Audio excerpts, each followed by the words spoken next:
kung nais niyong lumitaw ang katotohanan, kung nais niyong panagutin ang tunay na salarin, kung nais po niyong makulong ang tunay na may kasalanan, huwag ninyong kampihan si Martin Romualdez. Punitin natin ang script ni Martin Romualdez.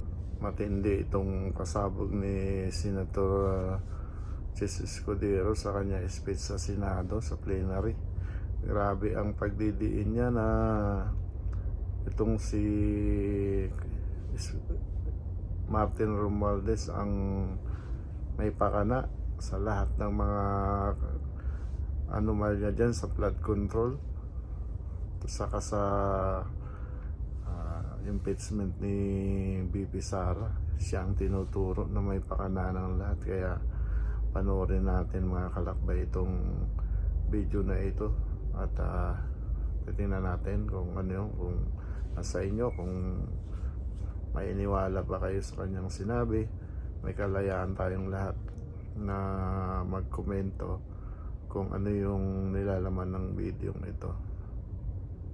Sige, panoorin na natin. Thank you, Mr. Senate President. Thank you, distinguished Majority Floor Leader. I rise to make a brief manifestation in response to the events of recent days.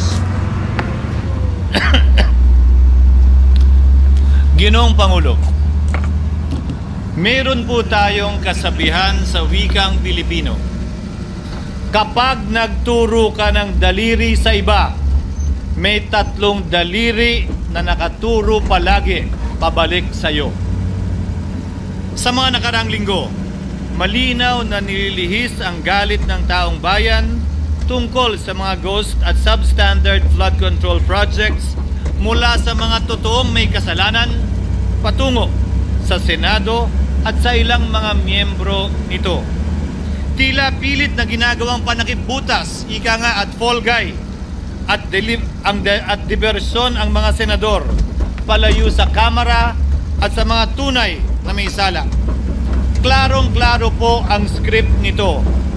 Ibitin ang tatlong dating DPWH officials, pakantahin sa kanila, may mabanggit lang na senador, habang pinagtatakpan ang mga congressman na tunay na kasabwat nila sa mga lugar na ginagalawan nila. Simple ang patunay dito. Kapani-paniwala ba na wala silang kinausap na kahit isang congressman nakaupo na totoong may hawak ng mga distrito sa lugar na ginalawan nila sa hinaba-haba ng testimonya nila dito o sa Kamara? Banggit sila ng banggit, name drop sila ng name drop ng pangalan ng senador, maski na klaro naman kung inyong papakinggan na wala silang masabing direktang nakausap o binigyan ng anuman. Lahat ito para lamang ipako ang mga senador sa media at sa publiko at ilayo ang atensyon sa Kamara at mga congressman. Bakit nga ba? Dahil tila mas malaking isda, ika nga, mas mataas, mas kilala ang mga senador kumpara sa congressman? Umaasa sila na maiibsan ang galit ng tao sa kanila sa kanilang mga anomalya ukol sa flood control at tuluyan na silang makakatakas mula sa anumang pananagutan. Isang tao lamang, Ginoong Pangulo, ang nasa likod ng script at sarswelang ito. Siya ang dahilan ng kaguluhan, pagkakaaway-away, pagkakawatak-watak na ngayon yumayanig sa ating bayan. Maprotektahan lamang ang sarili niya. Ang pangalan niya ay matagal nang bulong-bulungan sa bawat sulok ng bansa, pero ngayon unti-unti nang sinisigaw ng taong bayan.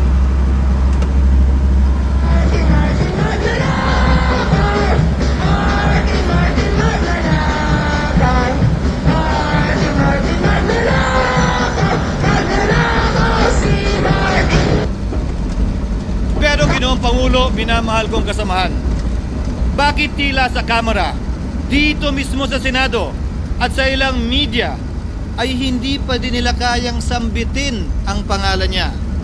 Pues, sasabihin ko, Martin Romualdez.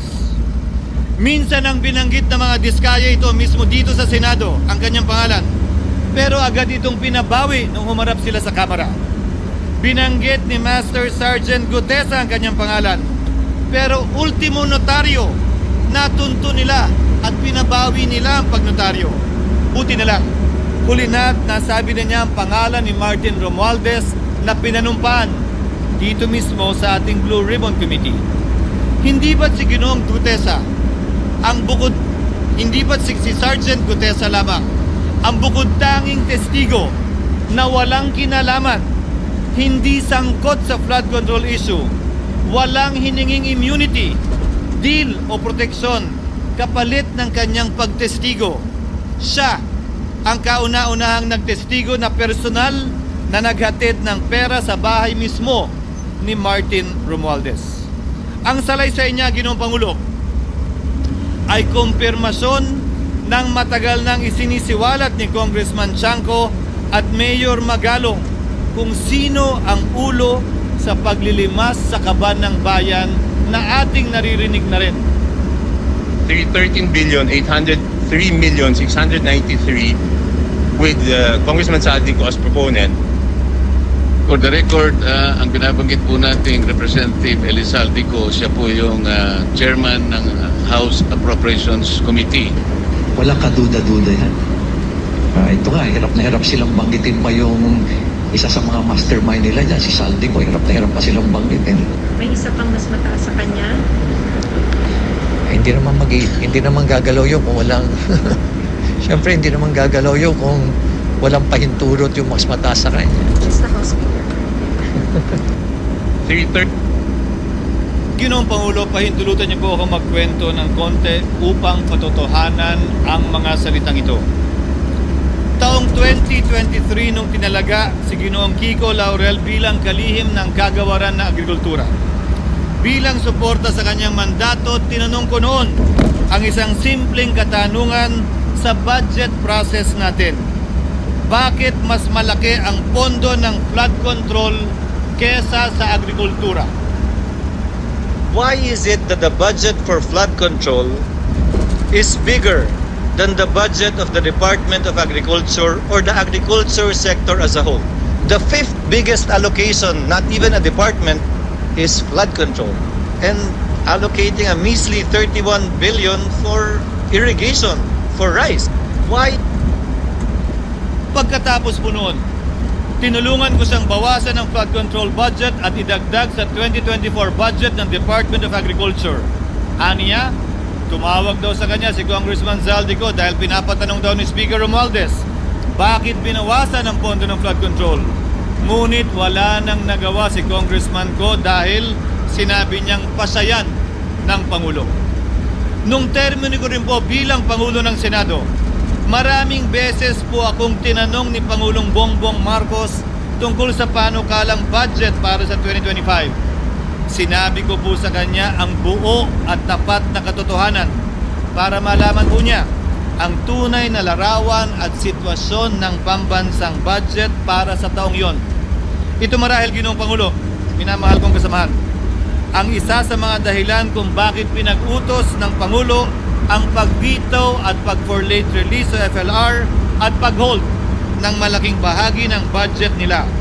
Marahil, isa rin ito sa mga dahilan kung bakit ninais ng Pangulo na matanggal si Congressman Zaldico bilang chairman ng House Committee on Appropriations dahil sa mga inilahad ko at marahil na-discover din ng Pangulo kaugnay sa 2025 budget.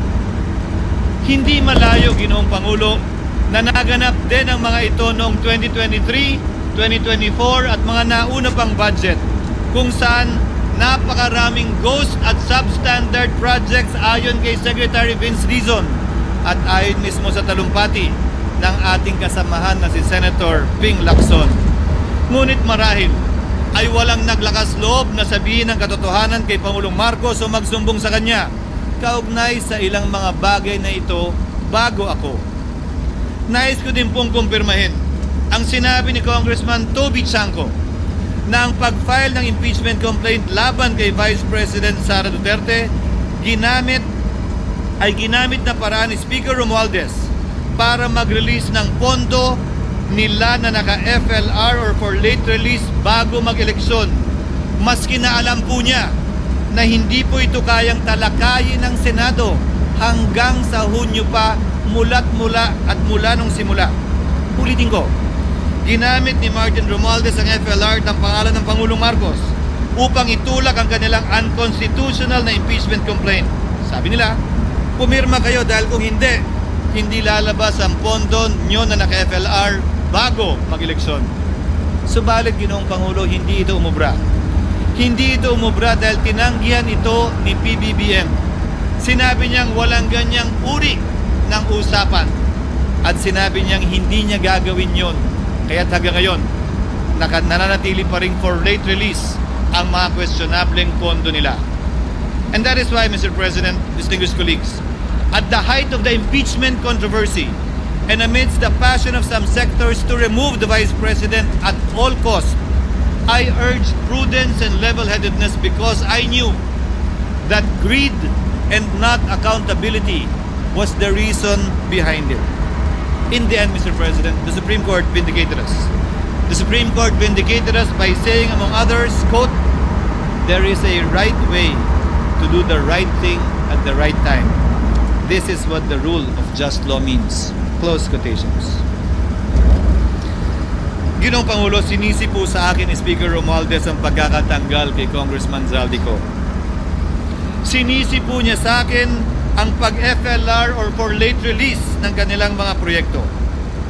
Sinisi po niya sa akin ang pagkakadismiss ng impeachment complaint laban kay VP Sara na nakikita niyang makakatunggali niya sa susunod na halalan.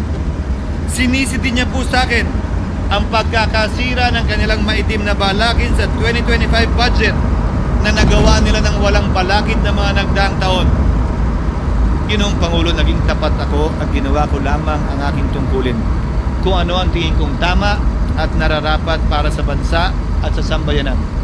Subalit, sa kabila po nito, nagsimula na ang lahat ng bira, paninira at kaso laban sa akin at sa Senado. At ang nasa likod ng lahat ng ito, walang iba kung hindi si Martin Romualdez. Ika nga ni Mayor Magalong na ngayon lamang nakita ko sinisiraan na rin ngayon. Bakit ko ba nilabanan at binisto sila Speaker Romualdez mula noon hanggang ngayon? Kung kasabwat at kasapakat lang din nila ako, hindi ko po gagawin yun. Sa gig ng tennis court, ang nasabing gusali sinimulang pinatayo noong ika-6 ng Oktubre taong 2022 at ang kontraktor, ang St. Gerard Construction na pagmamayari ng mga diskaya na nasangkot ngayon sa mga maanumalyang flood control projects. Dahil dito, kwenasyon ng ilan ang pagiging special advisor ni Mayor Benjamin Magalong sa ICI. Lalabanan ko ba yung ang lalakas na yan, sila Speaker? Lalabanan ko ba yung mga mayayaman na yan? Kung ako'y bulok, I fought for what is right. Hinalungkat ang isyu ng campaign contribution na tinanggap ko mula sa isang individual na may-ari ng kumpanyang nakakuha ng kontrata sa gobyerno. Inipit niya ang budget ng COMELEC sa Kamara dahil dito at binusisi ang di umano kaso kong ito. Subalit, Ginoong Pangulo, tulad ng sinabi ko sa simula ng aking talumpati, kapag ka nagturo ka ng daliri kanino man, may 3 daliring nakaturo pabalik palagi sa iyo. Anong nangyari? Hindi ba't biglang may lumabas na ulat ng PCIJ na ang dami naman palang opisyal, hindi lang senador, mas mataas pa ang tumanggap din ng ganong uri ng kontribusyon noong 2022 elections? Ang tanong ko ay simple. Kung legal at walang mali sa ginawa nila, edi dapat legal din at tama ang ginawa ko. Pero bakit ako lang ang iniimbestigahan tungkol dito? Higit pa doon, Ginoong Pangulo, hindi ba tayon kay Mayor Magalong merong 67 na miyembro ng Kamara na kontraktor? Ito po ay mga miyembro ng Kamara na may construction firm na nakakuha ng kontrata sa gobyerno. Kung bawal talaga ito, ibig sabihin ba niyan, bawal na nilang gastusin ang sarili nilang pera para sa kanilang sariling kandidatura? Bakit hindi din binubusisi yun? Bakit hindi inaalam yun? Ako lang talaga? Pangalawa, inintriga ni Martin Romualdez ang dating liderato ng Senado dahil sa pagkakaupo at pagdinig ni Senator Marcoleta sa Blue Ribbon Committee dahil marahil sa pananaw niya ay hindi siya safe kay Marcoleta. Ngunit Ginoong Pangulo, sa hindi niya inaasahang pagkakataon, nung araw ding yun, nagsalita ang mga diskaya, pinangalanan ng 17 congressman na kasosyo niya, kabilang ang pagbanggit na naman ng pangalan ni Martin Romualdez. Karamihan sa mga kawani ng DPWH na nabanggit sa itaas ay paulit-ulit na binabanggit ang delivery ng pera ay para sa kay Saldico na dapat at least 25%. Si Kong Marvin Rillo naman ay ilang beses na binabanggit ang pangalan ni Speaker Martin Romualdez bilang kanyang malapit na kaibigan.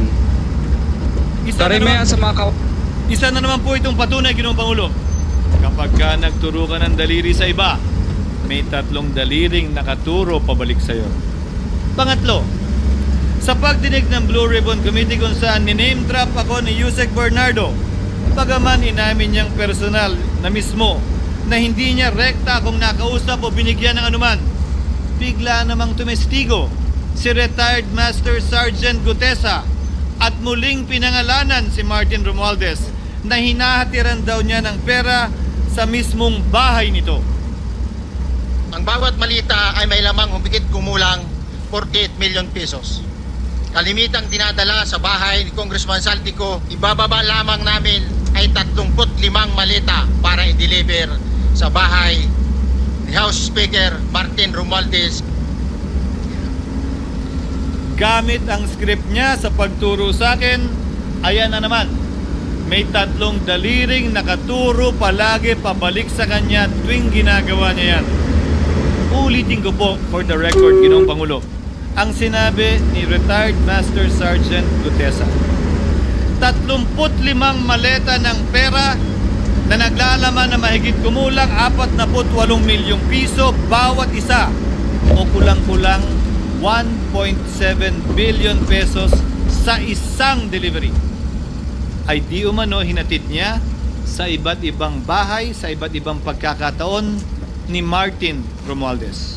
Subalit, sa kabila ng lahat ng ito, hindi ba nakapagtataka bakit hindi sinasama si Martin Romualdez sa anumang investigasyon? DOJ man, NBI man, AMLAC man. No ako po ay pinuntahan. No ako po ay dumalo sa imbitasyon ng ICI bilang resource person. Binanggit ko at tinanong ko din ito sa kanila. Ganito ba katindi ang kapangyarihang hawak ni Martin Romualdez? Na bagaman hindi siya speaker, tila the name that cannot be mentioned pa din siya at nagagawa pa din niya ang nais niya kaugnay sa isang mapamiling hustisya o selective justice. Halimbawa, bakit ang daming kondisyon bago ipasok ang mga diskaya na nagpangalan sa maraming congressman sa witness protection? Pero pag si Alcantara, Hernandez at Bernardo, walang ganong kaparehong kondisyon. Bakit hiniling agad ang freeze order di umano para sa asset ng mga name drop na senador? Pero maliban kay Congressman Zaldico na mukhang nilalaglag na nila, ni isang congressman walang request para sa freeze order. Pagdating naman kay Martin Romualdez na dineliveran ng bilyong piso sa bahay mismo niya, ang sabi ay, quote, "We will work on it lang." Bakit interesado ang lahat sa 6 na senador na idadawit di umano ni Bryce Hernandez na handang-handa tayong alamin sana kung sino-sino sila para mapagpiestahan natin sila? Pero nung sinabi ni Bryce na hindi pala senador, kung hindi kongresista lamang ang papangalanan niya, aba, biglang naglaho ng parang bula ang atensyon. Parang wala na nagtanong. Parang wala ng interes para alamin, sino-sino nga ba yung mga yan? Kung ako po yung tatanungin nyo, alam ko merong 6 na senador eh. May nagtatanong sa akin, bakit wala si Cheese? And my answer to that is, I'm almost sure, though probably hindi ma-mention si Cheese simply because walang insertion doon. Sa Bulacan. Escudero, wala doon. Hindi po senador yung laman nung computer ko. So fake news yun, ha? May 6 na senador na nunumrahan mo daw. Mga congressman yung nasa computer mo. Yes, yun nasa computer ko po, Congressman po. Okay, thank you.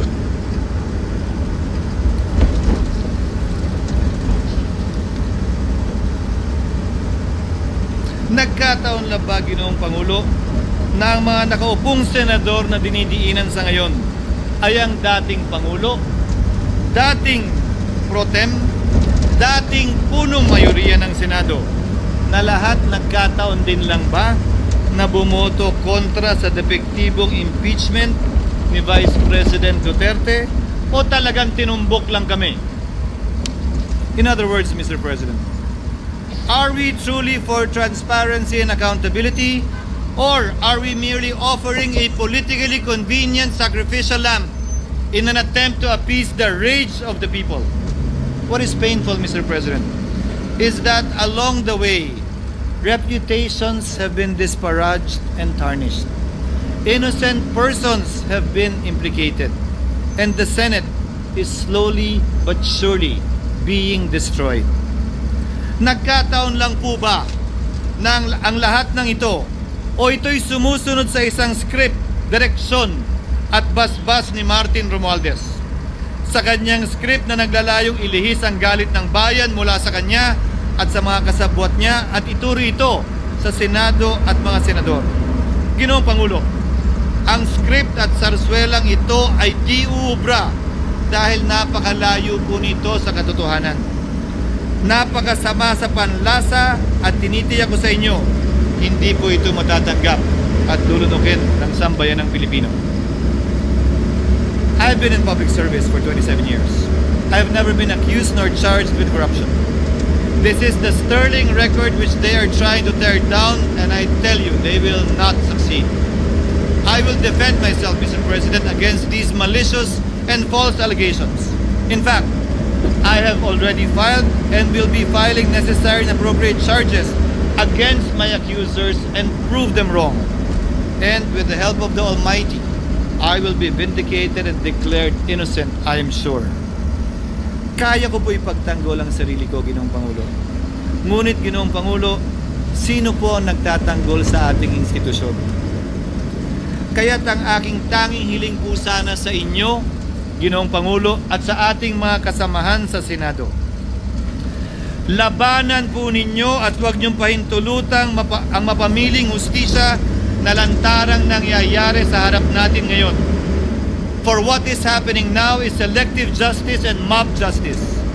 Members of the Senate have been thrown off a cliff before the court of public opinion in an attempt to mollify the people's rage, thereby covering up the real perpetrators and giving them a chance to get away.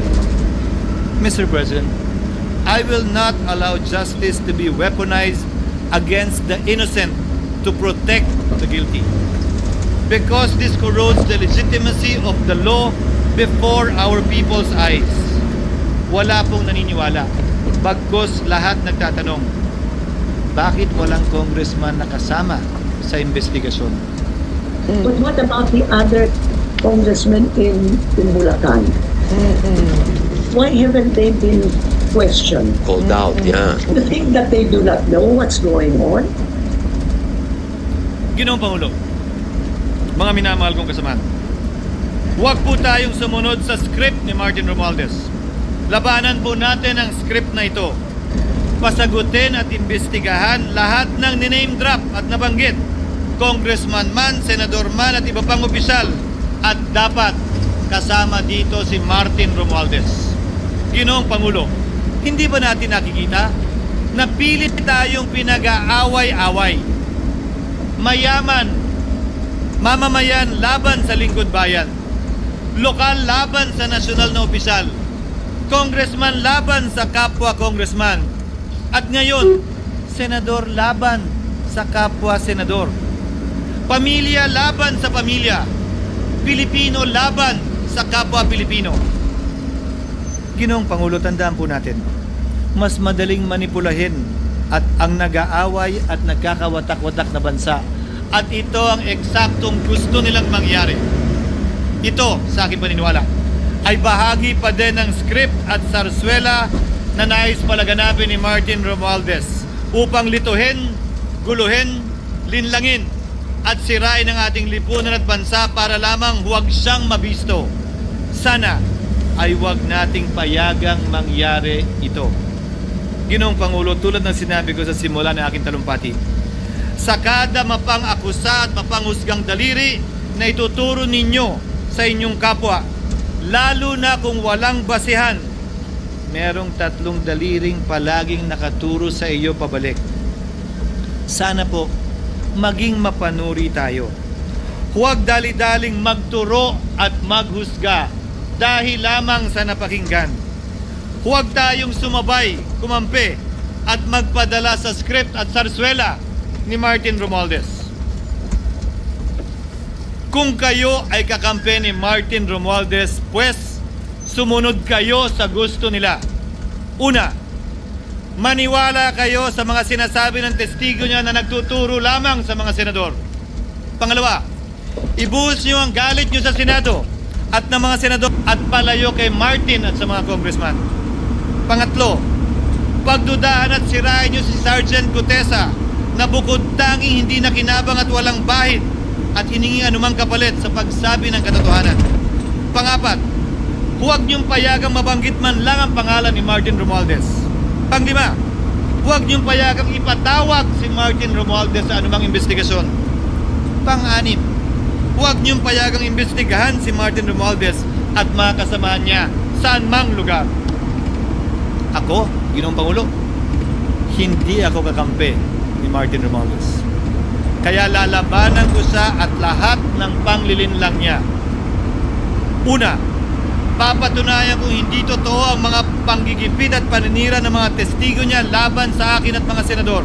Pangalawa, tututulan ko ang paglilihis at diversyon na ginagawa niya palayo sa kanya at sa Kamara. Pangatlo, hindi ko papayagang sirain ang mga senador pag away-awayin tayo at sirain ang institusyon ng Senado. Pangapat, pinaniniwalaan ko at saludo ako kay Sergeant Gutesa at iba pang katulad niya sa paglabas ng katotohanan. Panglima, hindi ako matatakot banggitin ng paulit-ulit ang kanyang pangalan, Martin Romualdez. At ipaglalaban kong ipatawag at imbestigahan si Martin Romualdez at lahat ng kanyang mga kasangkot at kasama. Ginoong Pangulo, mga minamahal kong kababayan, kung nais niyong lumitaw ang katotohanan, kung nais niyong panagutin ang tunay na salarin, kung nais po niyong makulong ang tunay na may kasalanan, huwag ninyong kampihan si Martin Romualdez. Punitin natin ang script ni Martin Romualdez. At higit sa lahat, huwag magpadala, huwag sabayan, huwag maniwala sa sarswela na nilalako ni Martin Romualdez.